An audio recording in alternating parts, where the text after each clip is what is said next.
This is the Uptick Network Stock Day podcast, sponsored by InvestorsHangout.com. Penny stock news and interviews from the microcap world. Public information on OTC, pink sheets, and microcap stocks from around the world. With your host, Everett Jolly. On today's show, we have a very exciting guest with us. I'm very excited to have him on. Justin Braune, he is the CEO of Vape Holdings. They trade on the OTCQB. The ticker symbol is VAPE. Justin, thank you and welcome to the show. Thank you very much. It's a pleasure to be here. Hey, give me a little background of yourself and a little bit of background of Vape Holdings. Okay, so I grew up in Long Island, New York, and made my way to California through the United States Naval Academy. Selected nuclear engineering, and two options are San Diego or Norfolk, Virginia. That was pretty much a no-brainer for a young Long Island boy.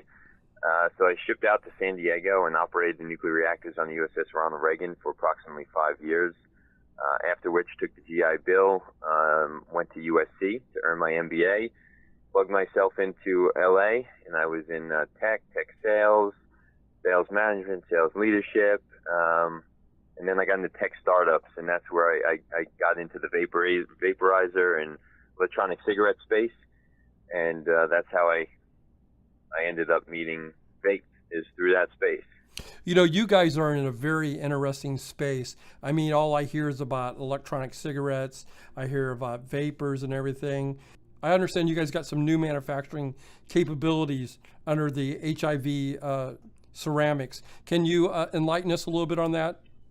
So I can't tell too much about that, but I will drop a few goodies out there. So this new ceramic, there's been a growing, how do I say it? There's been growing interest in quartz, which is a competitor to ceramic. It's cheaper. Some people think it's cleaner, but we disagree on that. And then there's the metal, the titanium, and then the quartz. So those are like the three options in ceramic. And so the quartz has been gaining traction a lot. But the ceramic, everybody agrees it has the best taste out there, the best flavor, preserves the premium product that people are spending a lot of money on, and not getting the best taste and the best use of it. So, but our ceramics have been known to be a little on the delicate side. So this new ceramic material should be somewhat near indestructible for daily use.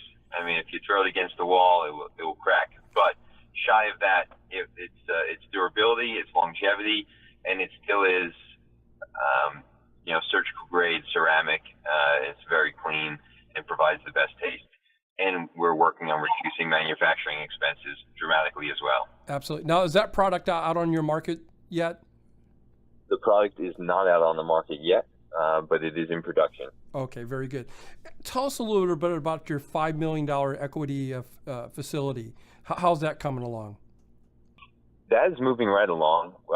Paperwork is out, and we're working right now to get it filed. My goal is to have it by early mid next month. I think that's on the quicker end of things, depending on how we get delayed, crossing T's and dotting I's. But hopefully by mid next month we'll be up and running. That'll be awesome. My guest today is Justin Braune. He is the CEO of Vape Holdings.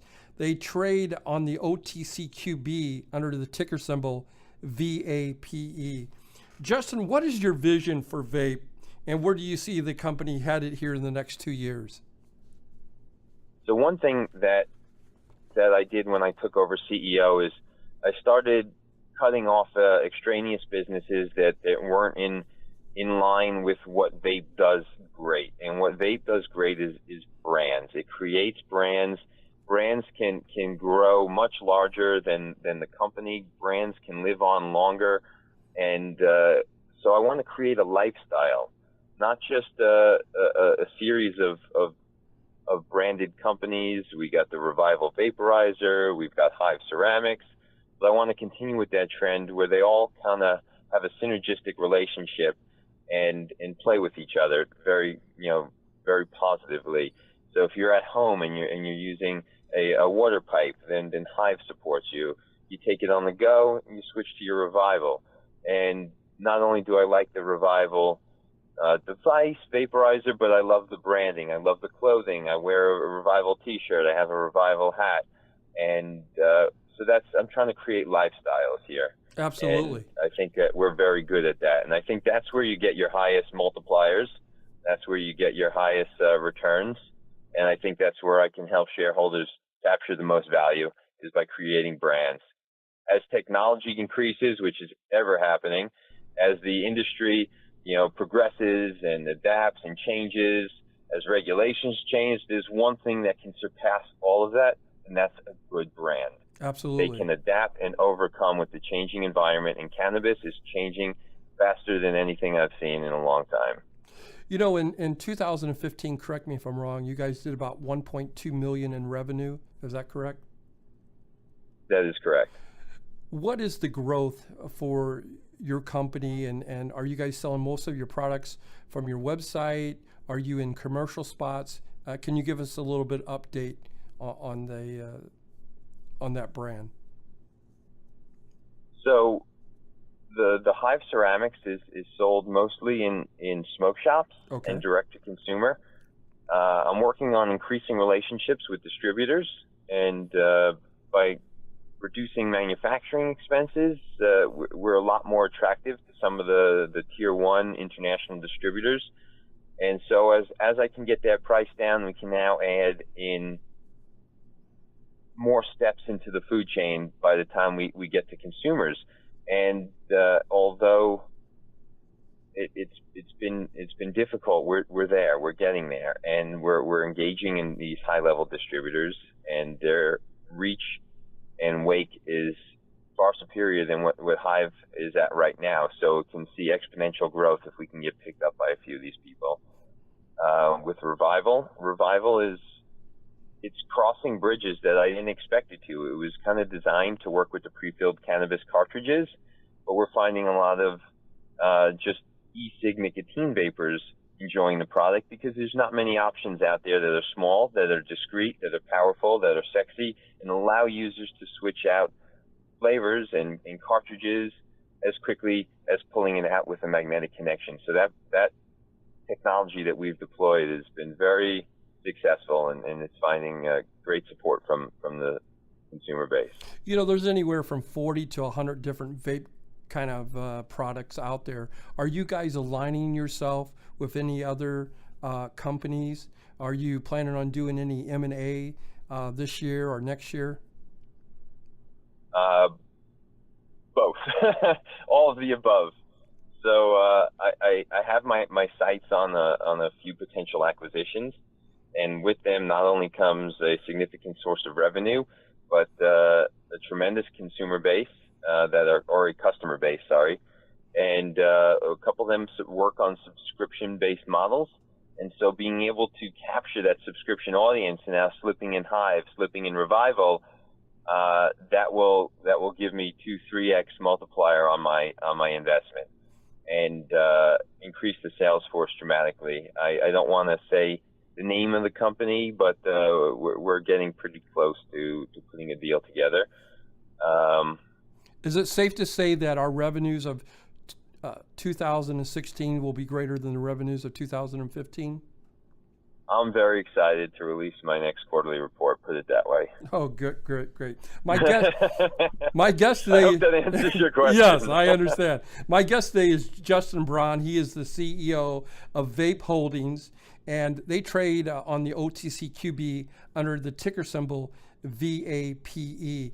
In closing here, Justin, is there anything that you and I didn't get a chance to go over that you would like to get out to the listeners out there? I know there's been a lot of changes in the cannabis sector. Where do you feel that you guys are fitting in, and where you guys are going to be fitting in for the next 3 to 6 quarters? So there are a few points I would like to get out there before closing. I know there's been a lot of concern in the marketplace with the new FDA regulations on electronic cigarettes, and I want to comfort shareholders and future shareholders that not only Is our business model strong? Not affected by that particular regulation at this point, but I'm expanding the board to include some people who are very familiar and well known in the electronic cigarette legislation and guidelines and the new ensuing rules and oversight. Right. And they have been a part of that from the beginning, and they will bring a wealth of knowledge and a voice in the industry that is owned by vape. And I think that will help cement us as a leader as these regulations are changing. So we do focus much in the cannabis space, but with a ticker like vape, there's just concern when e-cigarette regulations start coming down and increasing what's considered tobacco. Absolutely. And I just want to comfort shareholders and address that straight out, that our business model is strong and we don't foresee any significant changes. My guest today has been Justin Braune. He is the CEO of Vape Holdings, Inc., trading under the ticker symbol VAPE. Justin, thank you very much for taking time out of your day and coming on Stock Day today. I really do appreciate it. And we're going to be checking back with you in a couple of months to see how everything's going with your products and with your business. Please do. And I'm always available for your show, and I look forward to it. Thank you very much.